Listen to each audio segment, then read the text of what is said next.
Face చేస్తున్నానో, శ్రమల గుండా వెళ్తున్నానో, బాధల గుండా వెళ్తున్నానో, అవమానకరమైన పరిస్థితుల గుండా వెళ్తున్నానో, అయితే గతంలో నువ్వు ఇరుకులో విశాలత కలగజేసిన వాడువయ్యా అంటాడు. హల్లెలూయా. చెప్పండి, ఏమంటున్నాడు అక్కడ?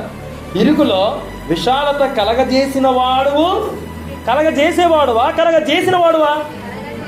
ఆల్రెడీ నేను ఇదివరకు ఇరుకుల్లో వెళ్తున్నప్పుడు, నేను ఒక క్రైసిస్లో పోతూ ఉన్నప్పుడు, ఒక ప్రాబ్లమేటిక్ పరిస్థితులు గుండా వెళ్తున్నప్పుడు, నేను సఫర్ అవుతున్నప్పుడు, నేను అద్భుతంగా నన్ను దాంట్లో నుంచి బయటికి లాగి నన్ను విడిపించావయ్యా.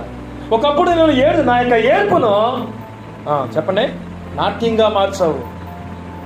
కాబట్టి మనం గ్రహించాలి సహోదరులారా, ప్రస్తుత పరిస్థితిని బట్టి మనం కృంగిపోకూడదు. గతంలో దేవుడు మనకి ఏ విధంగా విశాలత కలగజేశాడో, ఎలాంటి ఘోరమైన తట్టుకోలేని బాధలు గుండా మనం వెళ్తున్నప్పుడు దేవుడు అద్భుతంగా బయటికి లాగి మనకి పరిష్కారం ఇచ్చాడో, దాన్ని మనం జ్ఞాపకం చేసుకుంటే చెప్పండి ఏం చేయాలి? కృతజ్ఞతలు వస్తాయి. అదేవిధంగా చెప్పండి మరింతగా ఆయన మీద ఏం చేస్తాం? డిపెండ్ అవుతుంది. అందుకే దావీదు యొక్క జీవితంలో గొలియాతును తీసుకురాకముందు దేవుడు దావీదు ముందుకి గొలియాతును తీసుకురాక ముందు ఎవరిని తీసుకొచ్చాడు? చెప్పాలమ్మా ప్రమేల గారు, ఎవరిని చెప్పారు?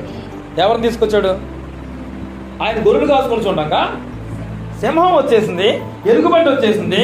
ఈ రెండూ కూడా ఆ యొక్క గొర్రె పిల్ల మీద అటాక్ చేస్తుంటే దావీదు ఏం చేశాడు? వాటితో ఫైట్ చేశాడు. ఫైట్ చేసి దేవుని యొక్క శక్తితో ఆ యొక్క సింహాన్ని, ఆ యొక్క ఎలుగుబంటిని ఏం చేశాడు? పారద్రోలాడు. అవునా కదా?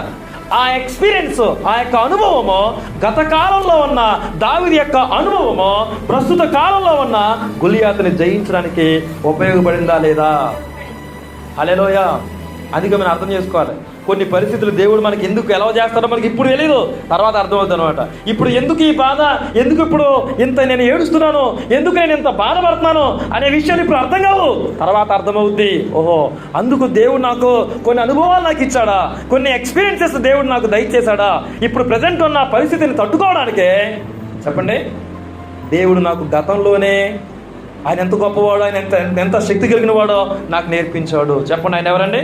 ఇరుకులో విశాలతను కలగజేసిన వాడు నీవే అనండి ఒకసారి.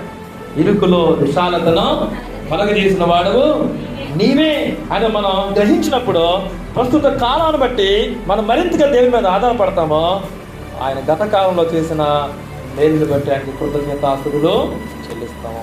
కాబట్టి ఆయన అంటున్నాడు 1వ అధ్యాయం 1వ వచనంలో, నన్ను కరుణించి నా ప్రార్థన